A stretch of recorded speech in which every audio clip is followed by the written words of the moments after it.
Ireland are back in the winner's circle, but just how dominant were they against the Brave Blossoms? This is the Interpro Show.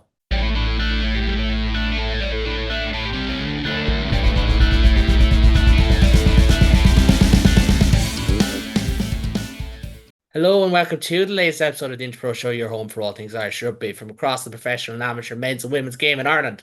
We have Adam, we have Ben, and we have David. We have everyone with us tonight, including myself, presenter Kaelan, as we look back on Saturday's more convincing win in Dublin. We also have an Ireland XV game, and we've got the return, possibly the final return of Joe Schmidt next weekend. We'll wait and see. We'll preview that at the very end. But Adam, I'm going to let you go first. Do you know what? We'll keep it funky. Aside from the Ireland games, was this a good weekend of rugby? Do you think? I thought it was pretty decent. I thought it was pretty good. Yeah, it's quite a nice weekend. I feel like the weekend coming up could top it as well. There was aspects of every game that was quite like right, okay. It's gonna be a very interesting. It's gonna be a very interesting weekend. I feel in the previews for every team that we're gonna see. Especially, I'd point out that I was watching at one point. I was watching Belgium beat Namibia during the Ireland A v Spain A no Spain just Spain team Ireland XV versus Spain's team game because Rugby Pass offered split screen mode. So I was like, what could I do here? So I had Belgium v Namibia on one screen, Samoa v Brazil on the other, and Ireland A v Spain. So yeah, it was quite interesting. I was brushing up on my Brazilian rugby knowledge. But yeah, grand after that. I've got a meme there for you. Adam, are you a sicko? I think you might be for watching Belgium against Namibia, to Tell be you what, honest. Belgium's kit is lovely. It's like sponsored by Lotto, and it's just big Lotto Canterbury. It's lovely. It's really nice. I I feel guess I'm gonna have to go look that up as well. But audio or YouTube listeners, you can look it up yourselves. I only have a certain amount of screen sharing that I'm able to do before I lose track of myself. Ben, you were on AIL duty this weekend. We might talk about that a little bit later on because we got so much to discuss. But again, pretty enjoyable weekend of rugby. You were back in time to see some of France against South Africa at the end of the evening. That was, I don't want to say like harrowing. I used that word a lot last week, but that was kind of a statement of like, oh, these teams are like really, really good after watching the Ireland game, which was your typical afternoon in the Aviva type game. Yeah, like it was actually a really interesting day. Again, watched the Ireland game in the morning. We'll get on to it. It was what it was. Had a rugby engagement, went to the cinema, came home for the last 25 minutes of France South Africa, turned it on to a very close game, red card, yellow card, this will be fine, and then got terrified because the last 20 minutes, that South African team were as good as they've been since the World Cup. It was incredible. Also, anyone, I wasn't here last week. I'm sure most of you noticed I was very sad about Treaty United. And it's very much a moment of silence for my poor football team. They tried their best. God love them. Um, Well, if it's any consolation, Bray did lose to Watford in the final yes, they promotion did. relegation It game. was excellent. And not Um, not to start a Waterford war like I do in another podcast, but you know, we reach out to our friends and our colleagues on this show at a moment like this. for as the Munster representative, it's good to um, look at the good side of our neighbours, even if it is Waterford. They did very well and they did excellent. But no, it was again. Adam was right. Rugby pass and split screen was fantastic. We got some lovely rugby to watch. France South Africa, while being terrifying, was a great half an hour. And we go again, I guess. Well, David, I'm not going to ask you about the Welsh Argentina game as the Sunday afternoon affair. I'll ask you about Dublin. You were there, as was I. Again, I made that mistake a couple of weeks ago saying I won't be at these games. I was at one of these games. But the Sunday afternoon or the Saturday afternoon, the Aviva fixture, it's always a tier two nation. It's always easier to get tickets for. It's always more of a familial event. And before we get into the rugby, we'll talk about atmosphere and things like that over the next few weeks, I'm sure. It was nice to have that like feel good family vibe around Lansdowne Road because we just don't get it often enough. Yeah, I did actually. I even noticed, I hadn't really thought about it going in. The timing of those games is not ideal. Um, you would As say to have as a a match at, non-drinker, I love it. oh But yeah, the only hard part was, and this is beyond first world problems. trying to throw down a free complimentary shepherd's pie in the Aviva press room at 11 in the I morning. don't know, is that a humble brag We or is it we not? we It's we live humble very brag. different lives. We live very different lives. Yeah, you were late, I suppose. I was like, thank you, Aaron, not Aaron. That's yeah, no, it was like no, I still think 12:40 in the afternoon is a bit early for a game. But yeah, no, it was lovely. Like I hadn't really thought about it until I got to my seat and I realized there were like loads of families around, which you just don't get like whatever about rugby matches in general, ticket prices have gone up across the board. But like when you're going to Ireland matches where it's hard enough to get tickets and when you do, they're, approaching three figures even at the lower end to see that many kids at a game, to see that many families in general at a game, yeah, it was nice. It was a good atmosphere. It wasn't an intense cauldron, but like Ireland v Japan probably wasn't ever going to be. So in the absence of the intense battle that we saw in the Stade de France, it was nice. It was nice to have a kind of a lot of people out there having fun, enjoying Kevin the Carrot, enjoying a bit of rugby, and yeah, no, it was good crack. I think I did scare some of the children around me when I cheered at Tommy O'Brien's try, but other than that, yeah, no, it was a nice vibe. Yeah, well, that's the game we're going to discuss. Ireland 41, Japan 10 in the Aviva Stadium in Dublin. And I think scoreline may not reflect everything. We'll get onto that a little bit later on because it was 17-10 at half time. Ireland racing to that 17-point lead.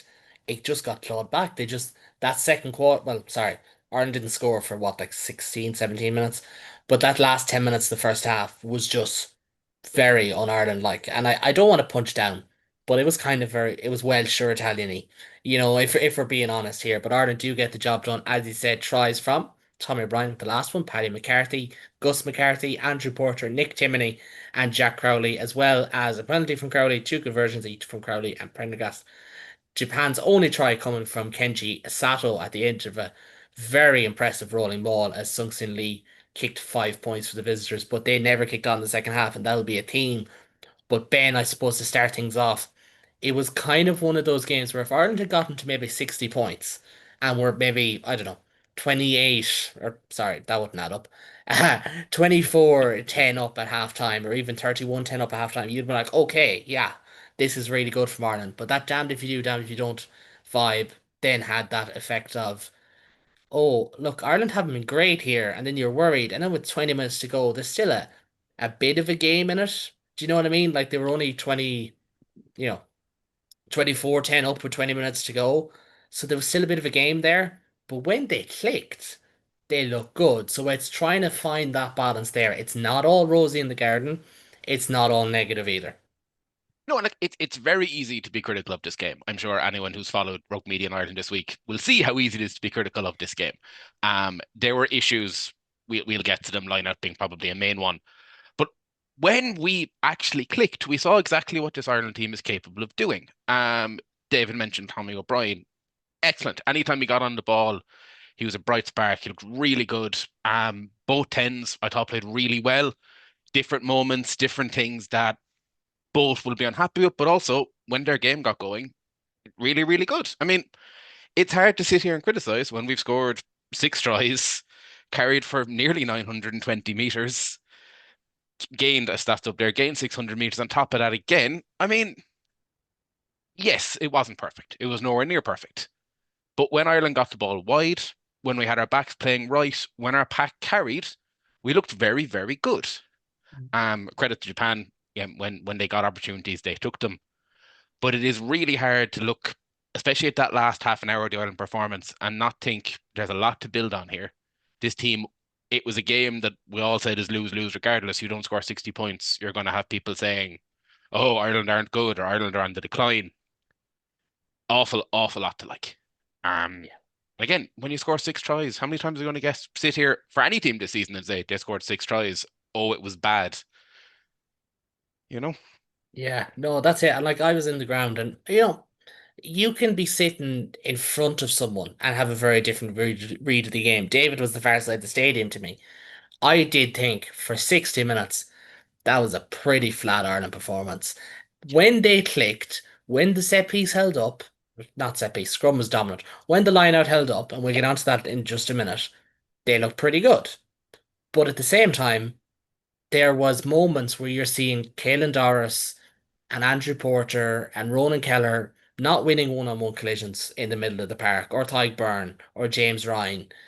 And, like Henshaw Farrell did well on the defensive side of the ball, probably didn't get a huge amount of touches in attack, like say maybe O'Brien and Stockdale did.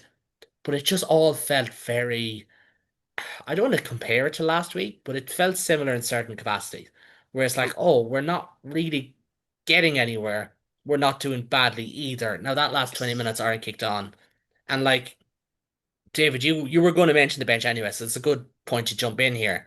Like the bench were crucial for it. Gus McCarthy was excellent. The two Prendergasts were really, really good.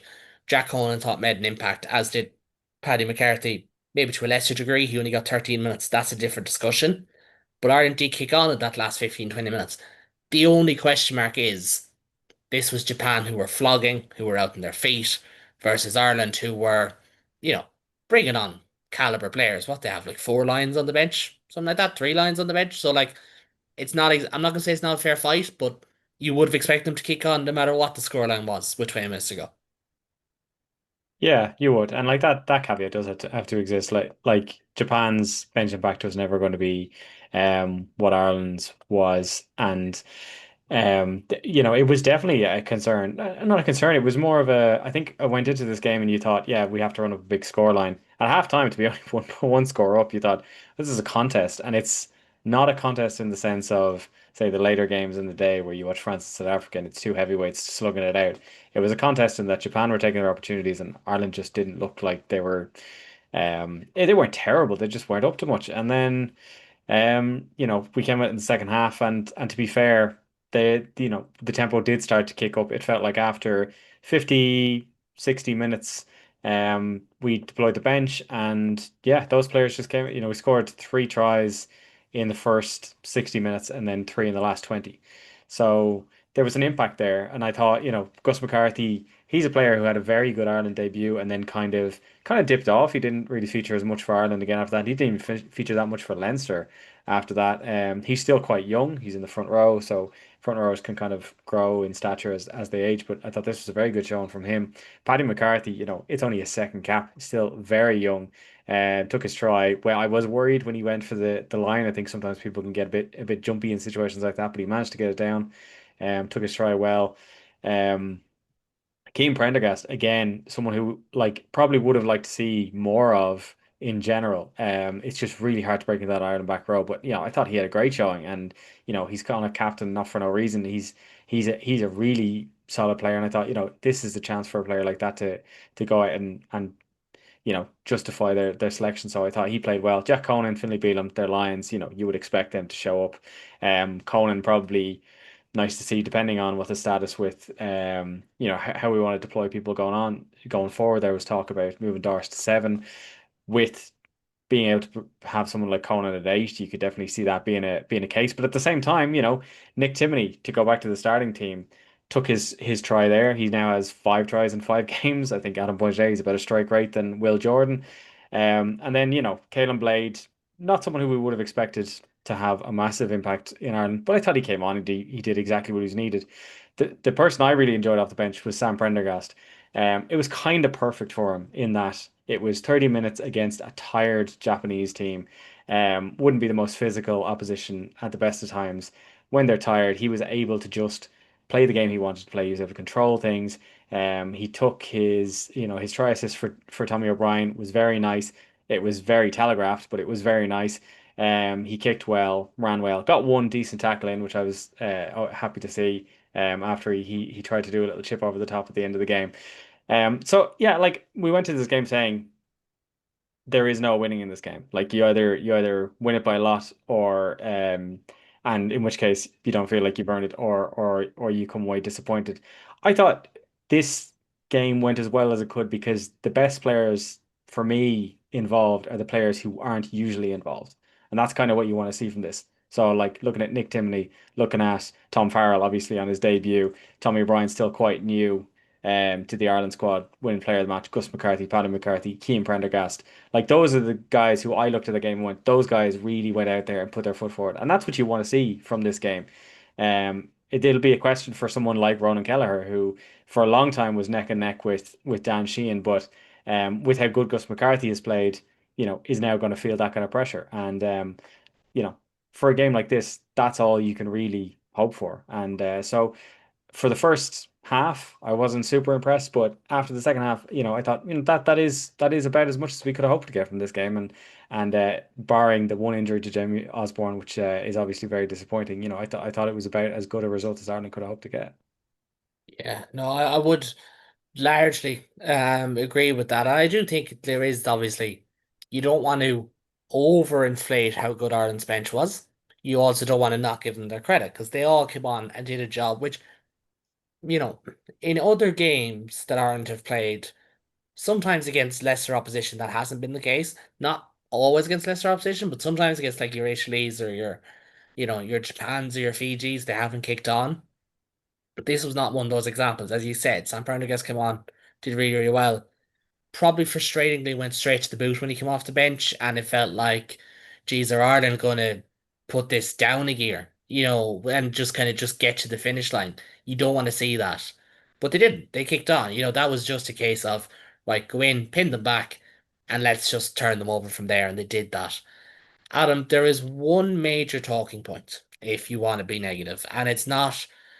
Look, we're not going to have anyone storming off this call or anything like that over this, but Ireland's lineout was pretty bad. And you can blame the coach. You can blame the lineout coach in Paul O'Connell. You can blame the head coach in Andy Farrell. You could blame the lineout caller, which was Tyke Byrne this time. You could blame James Ryan, who was a crucial part of that lineout, or Ryan Baird, or Andrew Porter, those lads in particular. But ultimately, this is a lineout that is not at a top five, top four in the world standard. And when that happens, you have to ask questions because it's an Achilles heel at this point, isn't it? Yeah, I hate to be the one to start the negative chat on the pod, but I did see sprouts of good. Of course, I agree with the my co-hosts. But yeah, set pieces, lineouts were shocking. I feel like there was a point where I think it was Ronan Kelleher in the second half threw the ball and it just went over and all the players no one jumped. They all were just looking at each other, and there was a couple of like I think we it was 82% of our lineouts. It says on the on the Irish Rugby website we're one on our own throw. 82%. That shouldn't, as we say, that's not top five standard. To compare it to Japan, had 94%. Yeah. 94% success in their own lineout throw.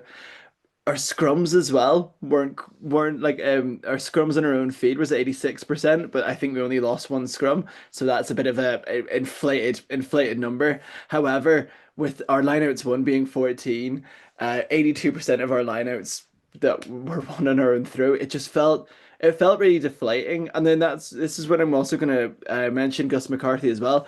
I felt like he fundamentally changed the game in terms of set piece. He came on, he steadied the ship. He looked like he had, something to prove, and he did. He wants that bench spot against Australia. He wants that bench spot against South Africa, and he proved why he should. I feel like he sort of pushed Kelleher away from that spot. And it could be good or bad for Kelleher. It could be one of those ones that you would extend on and you have a bit of motivation, you have a bit of a flare up your backside essentially to coin a term to actually kick on and push on. But you can't just blame, as you say, you can't just blame the thrower. You can't blame it's the lineout is a working team thing, and I think Paul O'Connell has a lot to sort of. There's a lot of questions over Paul O'Connell's head, which I think, to be honest with you, it could be fair enough. Our lineout hasn't really done much. We used to have one of the best rolling mauls. I'm thinking like 2018, and the last time we won a slam, 2023. We used to have one of the best rolling malls in the world. Like our rolling mall was one that, was tried and tested by everyone, including South Africa, who have seemed to have got the system right.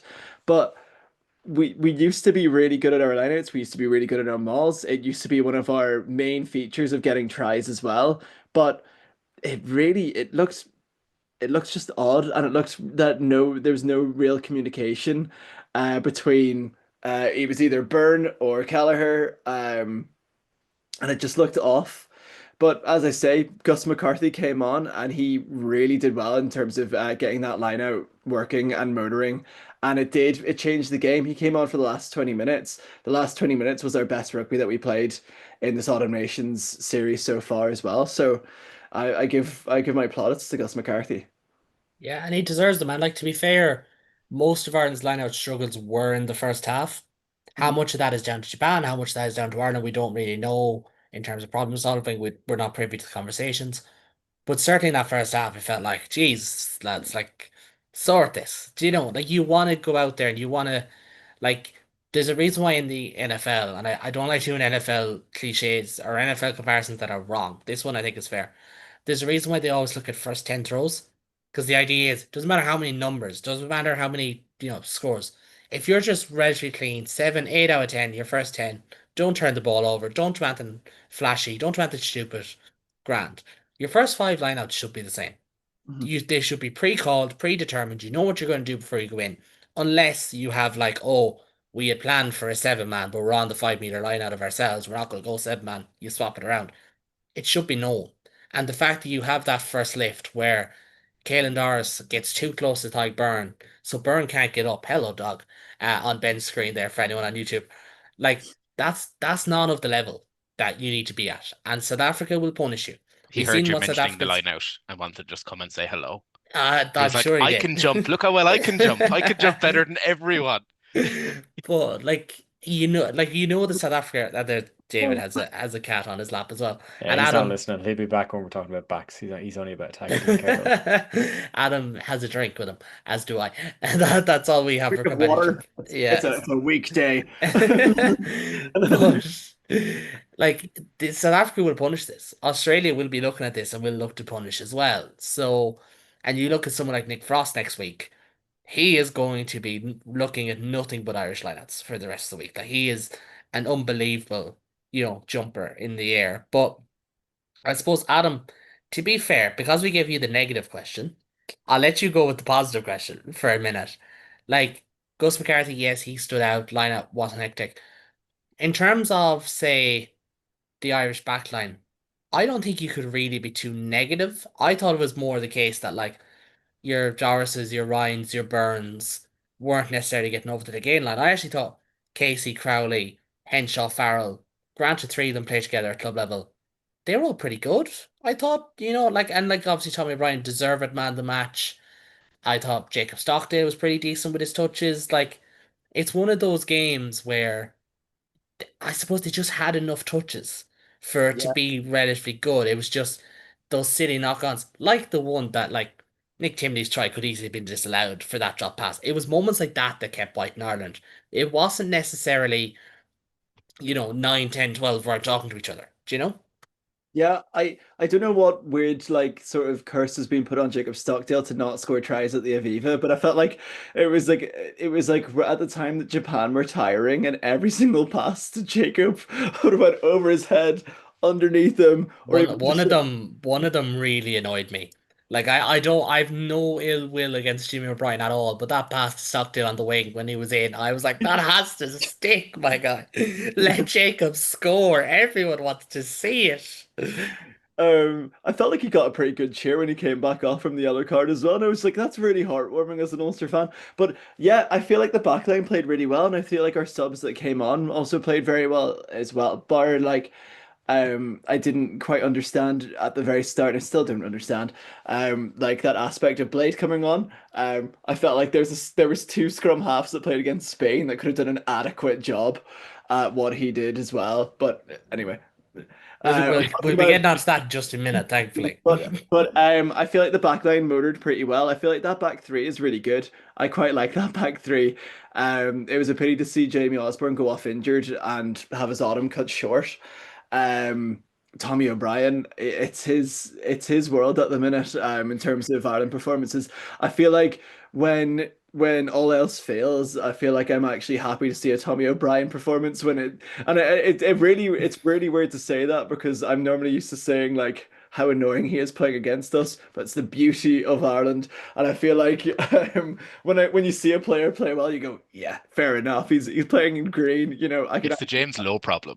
yeah, It's legitimately the James Lowe problem. yeah, It's like, oh no, he's so good. God damn it. yeah, or like the Bundy problem, or any type of problem like, growing up as an Ulster fan, I'm pretty sure you wouldn't have been like necessarily worried about, I don't know, coming against somebody like Declan Fitzpatrick. But when he comes against Ireland, he's got like 5 caps, I'm pretty sure. You're like, come on. He's in our next Remember Him game when it comes up, isn't he?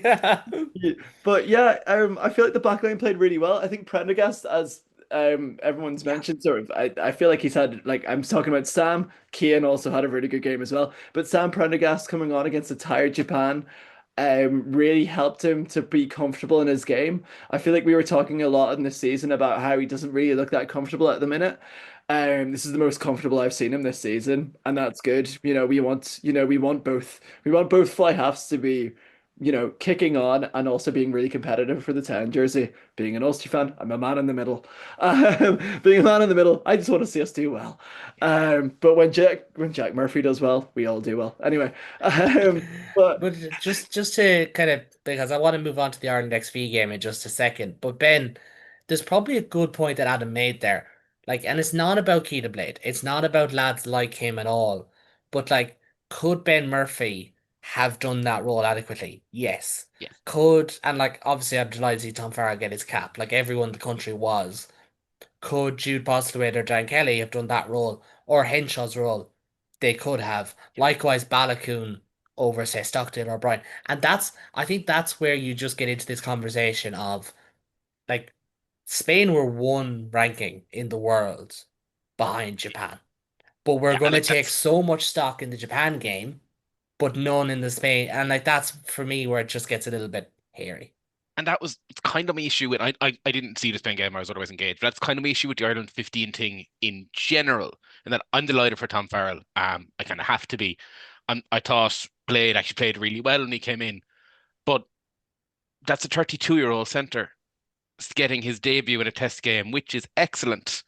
But we have Dan Kelly, we have Drew Postlewaite, we have Ben Murphy, we have Nathan Doak, all of which more than are deserving of a chance in a 12:30 on Saturday afternoon test game against Japan. We know that our top 23 can take on most teams in the world and do quite well.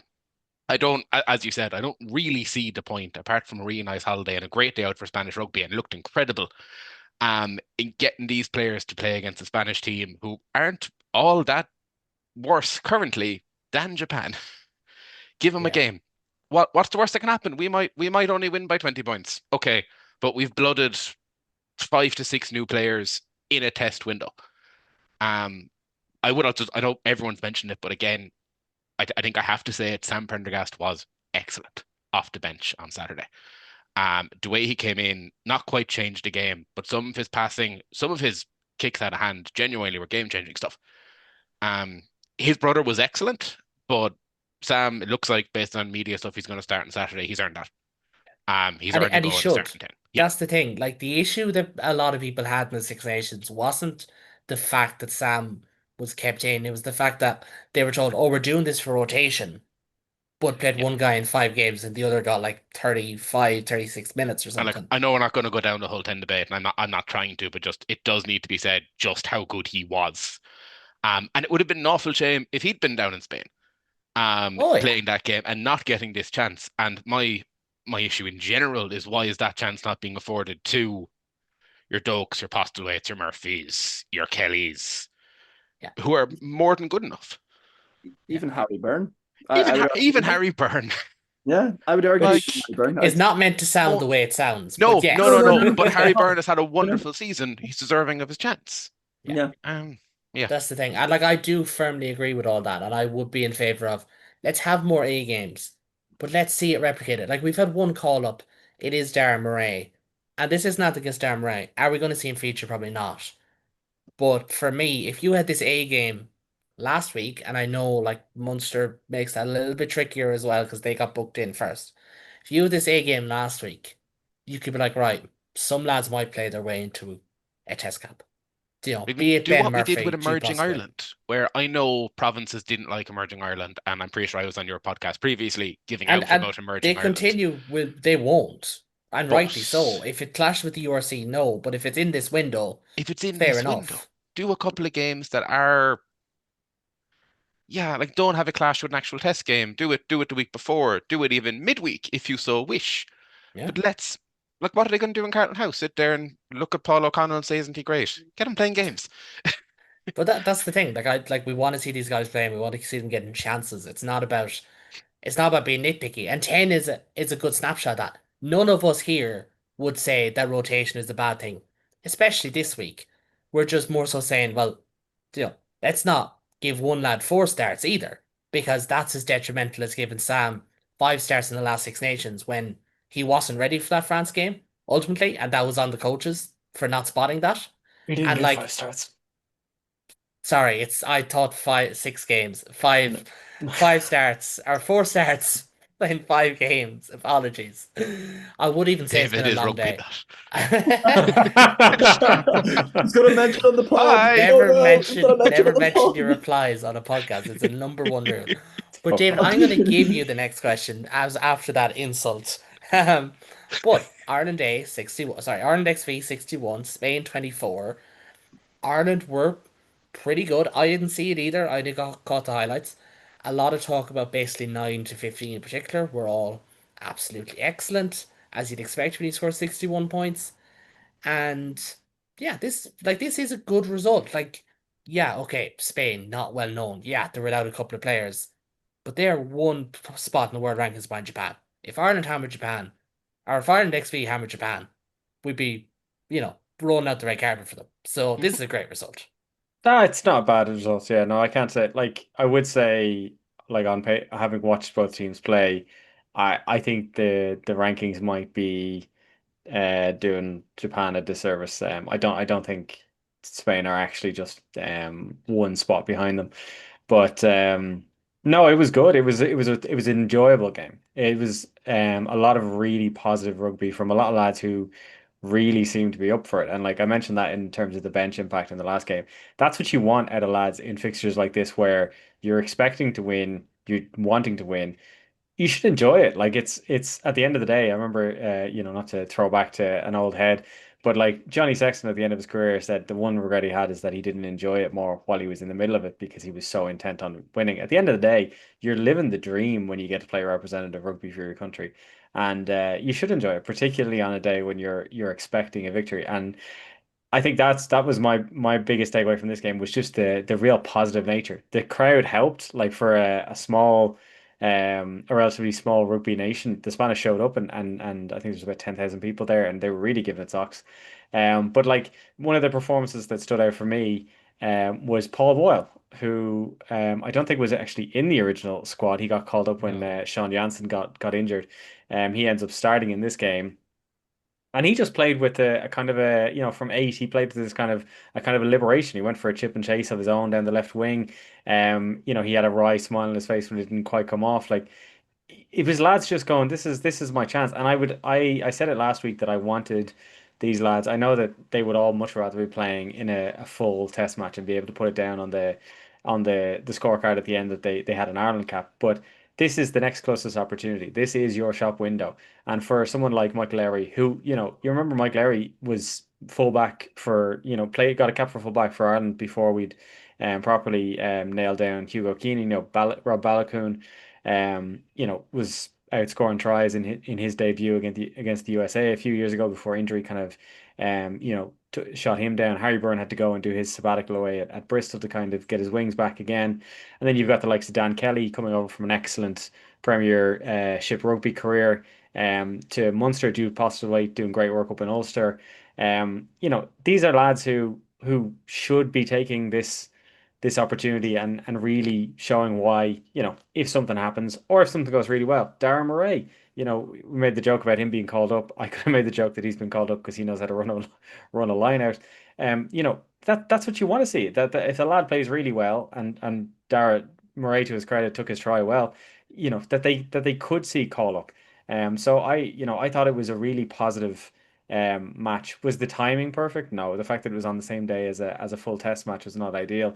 But I think considering the limited scope we have for full test matches, given the calendar, given the restrictions around the Aviva hosting, which obviously is going to continue now that the sponsorship is renewed for the next 5 years.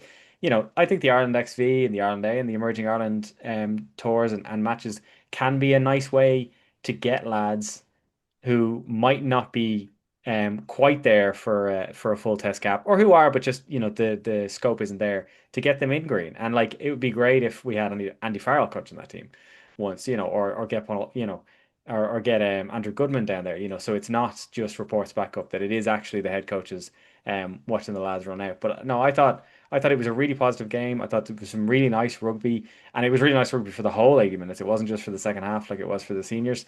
So like I thought it was as positive a result as we could have gotten out of that match, and it was just enjoyable rugby, which at the end of the day, I think is something we said last week is a really nice thing to be able to watch, when we've been lacking it. And I don't think there was a guy in that 23 who'll feel like he didn't at least put himself as much in the shop window as is possible to do in that kind of fixture. Yeah, and I'm not disclosing anything that's not been said at least somewhere already. It does appear that Ireland A will be playing in Limerick. It is believed in Thomond Park.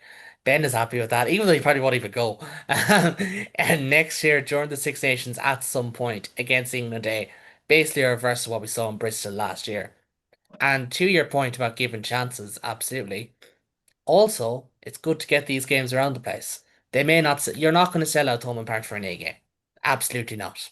But if it gets more people who have a chance to go and watch players who are close or in the Ireland reckoning in a green jersey around the country, that is always a good thing, whether that's men's or women's, whether that's not even, even if it's not rugby, even if it's soccer, even if it's a different sport, it doesn't really matter. That is good to see. To close off in this game, Adam, you watched it. There was nine Ulstermen, I think, or eight Ulstermen involved, something like that. So it is only fair that you get to talk about the performances of Jude Postlethwaite and Robert Ballacloon and whatever else they got called. But they was, as David said, everyone stood out. In particular, some of those Ulster guys. Yeah, it was a really nice moment. I feel like that backline worked really well. In terms of like what I would want to see in a backline against somebody like Japan, for example, I would have picked that backline that we saw there. Do you know what I mean? Ben Murphy, Harry Byrne, Bolton, Kelly, Postlethwaite, Balakoon, Laurie. I feel like chipping like swap and change with whoever you want, but if you have that sort of core structure there, that 9 and 10 at the minute, I feel based on form, you could put Doak in there as well. I feel like it was just really nice to watch. There was a lot of I watched it with commentary on, as I'm sure everyone knew on the group chat, because I just kept on going like, oh, he kept on saying how Tom O'Toole was the oldest man on the roster, and every time it got to me, went Tom O'Toole's the oldest man on the roster, and every time. But I felt like, as David sort of mentioned, it added to that like whoa of it. It felt like it went international, and I feel like with Spain in that nice, it looked really nice, to be fair. It looked nice, and it looked like warm as well. That running rugby that we played was so nice, and that Dan Kelly Postlethwaite center partnership worked out really nicely. I felt like it worked really nicely. And to go on to the forwards, Tom Stewart played a full 80. He played most of it at hooker, then he moved to back row again. So Again? again, yeah, he moved to back row again. So it felt like one of those IRFU testers of hookers can be back row players too. So are we going to see Dan Sheehan play at 8 at some point in the Six Nations? We never know. We have seen Josh Van de Fleer throw lineouts and Cian Healy like scrummage at hooker. But no, it was really nice. It was good to watch. It was a fun game. It was a nicer game than the Japan one. As David said, I feel like the world rankings are really skewered. Because that Spanish team, I feel like Japan would put 40 on that Spanish team. That's the level that we're talking.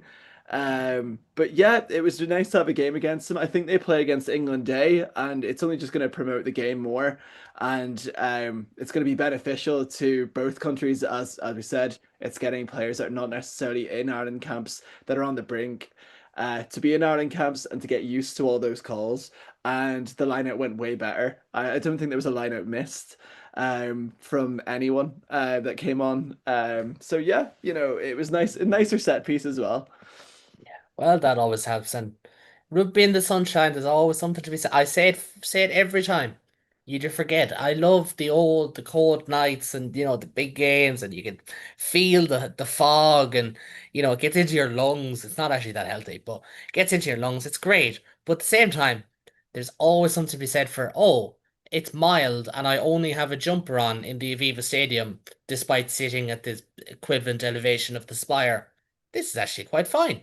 I actually don't mind this. So there's always something to be said for rugby in the sun.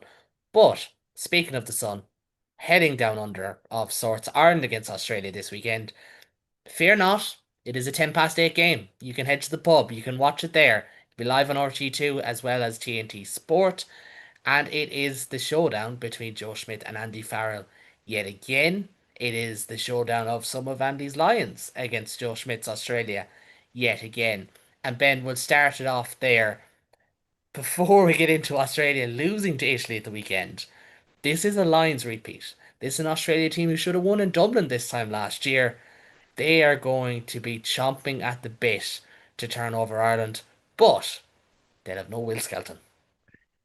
And that was going to be my point. That's probably the biggest factor in this. And Australia without Will Skelton is like a La Rochelle without Will Skelton. They're a very, very different team. I was chatting to people today who are like, some don't want to watch the game Saturday. So we saw it in the Lions tour. Why would we win it again? Ireland are just going to win. And I'm like, well, no. Australia come up. They weren't great the weekend, but Joe Schmidt doesn't lose 2 games in a row all that often. Joe Schmidt's going to drill them. I fear for those Australian training sessions. Those are going to be like the 7 rings of hell this week, especially when they get into Ireland. But again, like Ireland will go full strength. Doris has a game under his belt, which he needed. Our line out can't be as bad twice. You would hope JGP will come back in, decide what we presume will be Sam. You'd without Will Skelton's kind of you'd think Ireland should have enough to get through that if we play well. If our line out sorts, and I'm sure Australia will target our line out start to finish, but it's probably the most exciting game of the 4 in my head. I'm looking forward to it. I'm worried about a game in 2 weeks, so at least be able to relax and enjoy a game on Saturday. Well, whether we'll be able to relax is another question because, like, they have pushed Ireland close. That is the big point about it. But as you said, Skelton just changes things massively. Like, we even seen in the they only played like 40 minutes together, Valentini and Skelton, something like that. But when they were on the field together, Valentini looked like prime Artie Savea. When they weren't, he looked like subpar Valentini, which is a bit of a difference. Like, he's a very good player, but if you don't have the pieces around your world class players, they can't look world class. You're going to look a level off, exactly. And like Yeah, they've brought back in James O'Connor as well, is back in the squad yeah. for this He was game, doing punditry last week, which and now he's we're good. Well, I don't think he's going to play, but no, but he's back in the squad. Adam, you're It on works mute there for somehow. oh, am I Oh still? no, we can hear you. We can hear you. We can hear It worked for Owen Farrell and the Lions. He just happened to be close to the country, and he just you. Yeah, happened to wear a suit. And next thing you know, he's like, "Oh, I need to get a cool Lions yeah. tracksuit." So The Tom Court method, as some people call it, or the Michael Bent method, as it Much later of became known. David, this is. I said last year that this was a banana skin game for Ireland, and it proved to be. And I do think it is the same again because Australia, like whatever about their quality on an individual basis, the likes of Fraser McRae, the likes of Rob Valentini, Joseph Swalihi, and what a player he has become in just 12 months, as well as the likes of Andrew Kellaway. They've got those stars. They've got Angus Bell, of course, of Ulster, who I am legally obligated to mention, but yo, they also have Joe Schmidt.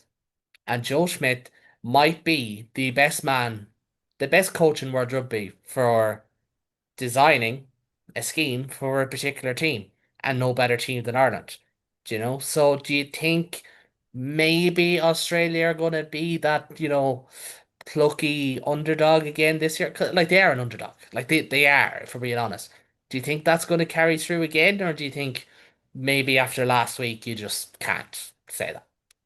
I don't know. Like I think Joe Schmidt is an excellent rugby mind, and there's probably not many teams that he isn't actively coaching who he pays attention to as much as he's pays attention to Ireland. So like if there was a match, I think they'd be very frustrated with the weekend just gone, because I think if there was a match they felt they wanted to target, it would be this one. I think he felt like, they probably could have plucked us off last year. It's easier to say it's the Lions against Australia again, but you know, also easy to forget that as the Lions tour went on, Australia got better and better and better as they went and ended up winning that final game. So, if it kept going in that trend, you'd expect Australia to show up and take the fourth matchup. So I don't think it's a gimme at all. I guess technically speaking, on paper, Australia are the underdogs, but they have serious quality in that side. When they fire well, they can play really nice attacking rugby. I think if anything, the result over the weekend just gone is more of a testament to Italy than it is a knock against Australia, because I'm watching the last 20 minutes of that game. That is exactly when you usually expect Italy to capitulate and to give in and to do something stupid and to let in an easy score, and the match gets away from them. And they didn't let that happen. And I think that's more a testament to the Italy we've seen kind of grow into themselves over the last two seasons. Also, just like some superb play from like the likes of Montegiani, who took his try incredibly well. So like I think that's almost more of a positive for Italy than it is a negative for Australia. And I definitely, if I was in Ireland camp this week, I wouldn't be taking that game for granted by any stretch of the imagination. Ireland got a good win against Japan, and like I said earlier, it was probably as good a result as we can get out of that. But like we still have to remember how slightly lost we looked against New Zealand, how rocky that first half against Japan was, how, it's going to be a change squad again. There's going to be a lot of, frontliners, quote unquote, coming back in for this game, um, for better or for worse. And I think, we're still waiting to see Ireland properly click and properly show themselves in attack. The second half against Japan was good, but as we caveated, that was a very tired Japan team, and it was a strong enough Ireland bench. Jack Cohen and Finlay Bealham, Sam Prendergast on it. So there's a lot of caveats there. I think we're going to want to see Ireland play that way from minute one. We're going to want to see intent right from the off. We're going to want to see, a strength, a mindfulness in defense. Japan fell away in that second half. The fact that we kept them scoreless was a strength, but Australia have too many weapons out wide. Suoli gets the ball, any of their back three get the ball. It's danger territory. So, I think it could be. I think it could end up being a really tight game. I don't really expect it to be much more than one score either way, and I certainly won't be taking it for granted, because I think Joe Schmidt will come ready. If there's a match he was going to come ready for this autumn, it's this game. And losing to Italy last week or the weekend just gone is not going to make them any less hungry to take Ireland's scalp. Well, if there's one air of positivity, I could say it's that maybe Ireland won't be the biggest game for New Zealand and for Australia and for South Africa. Consider what South Africa did last week. But then that may also be incorrect. But Adam, like on Australia, like these are some of the players who played last week. Angus Bell and Tanya Tupu with their props. Frost was that second row who I mentioned. It was a Hooper, McRae, Harry Wilson back row with Valentini and Pete Samu on the bench. Jake Gordon, Carter Gordon, halfback pairing, much maligned figures, granted. Harry Potter on the wing, Andrew Kellaway fullback, and Joseph Sualihi at centre as well. Len Ikitau could well come back in there. Like, this Australia team is not bad. And if you give them the chances, and like, for me, Ireland's back row has been off colour for quite some time, for probably 18 months now. Hooper, McWright, Wilson, Samu, Valentini, they can have the measure of Ireland. And if they do, then question marks be asked. And even Angus Bell against Tom Clarkson, it looks like Clarkson could start. That could be a fascinating contest. This is by no ways an easy one for Ireland or a slam dunk for Ireland, but No. it'll be fun. Oh, it will be fun. I feel like for Ulster fans, we're gonna have a really close eye on Angus Bell. It's nice to know that he's getting his loss in Italy for the national team and not for Ulster. The banana peel's already slipped there for him, which is nice. But yeah, it's a really interesting one. Like Australia aren't ones to back down. I feel like they're sort of like in their sleeping giant phase. If you can call it that. I would also say that Wales are in their sleeping giant phase, but they're not really as financially driven. But Australia, looking at their home World Cup, they're looking at this building their structure. Joe Schmidt, as we said, this could be the last time he's away this year, is it? Is he away this year? He's leaving after this block of games, yeah. Yeah. So if this could be his last hurrah against us, this could be, Joe Schmidt's final laugh essentially. The stories and the headlines write itself, and we can talk about how, Ireland need to focus on this, Ireland need to focus on that. In Joe Schmidt's mind, it is working, and it's not a bad Australia team. Quite a nice Australia team to watch. When they're motoring well. But as we say, we have two really hard games coming up now. Joe Schmidt is looking at this game as the last hurrah, the last ditch, because guaranteed when Les Kiss comes in, we're not going to see this type of Australia anymore. We're not going to see this type of Australia. It's like a ghost of Christmas past for me, like a Les Kiss coming in. So this might be, I hope there's no angry Australians watching, but this could be the last chance that they have to be competitive against a big team, because I don't think Let's Kiss is going to do necessarily well, and it's going to be good to see a Joe Schmidt team. Hopefully not for the last time, but looking like the last time. Well, we shall see on that one. Lads, I'm going to get predictions. As I said, this game is 10 past 8 on Saturday night, RD2 and TNT Sport. We'll be back next week, of course, to recap it, but we'll get predictions in just a moment. And I'll start with yourself, David. Ireland against Australia. Who's going to take this one? I think Ireland will take it. I think it'll be Ireland by, I'm going to say, will I say one score game? So I'm going to say Ireland by 6 points. Okay, I haven't checked to see what the margin is on the betting apps, but I'm gonna say it's gonna be in around that anyway. Adam, your call. I'm going to say Ireland by 3, and I'm going to say it's going to come in the last couple of minutes. I think it's going Okay, to be close. that's quite hesitant. Ben, are you gonna finish on a positive? I don't like being the optimistic one, but yeah, Ireland by 10. The That's last that's time you not were even that optimistic, positive. Positive, No, is but it? it's the most optimistic out of us, and I'll take that. To last get time, last time me and Ben were optimistic, we got thrashed by the All Blacks. So that's true. It's all part of the plan, Adam. It's all part of the plan. That's true. That's true. I just to give you a little bit of an inside baseball. Last year, I did a podcast with Brett McKay of the 8-9 combo, and I was like, lads, I'm afraid. I'm afraid Australia are going to uppercut Ireland, to use that phrase, and they're going to roll into town, and they're going to be really good. And I had one particular message being like, haven't subscribed. This is too negative. Ireland are going to steamroll them. Just saying. You never know. You never know with Joe Schmidt. You never know with Australia. But gentlemen, thank you very, very much for joining me. As always, we'll be back next week. So if you do like what you see on this podcast or on any Global Game Night podcast, smash that subscribe button. Tell one friend. If you can tell one friend and get them onto this show, you'll have one more thing to talk about during the week. So, you never know. There's always something to be had. But from myself, Kaelan, from Ben, from Adam, from David, from Ben's dog Rua, and from David's cat named Puka? Okay. Puka, I got it right. I got it right. Thank you very, very much. We'll be back next week, not only to recap Australia, but to look ahead to the battle with the box. Slán agus Ballot.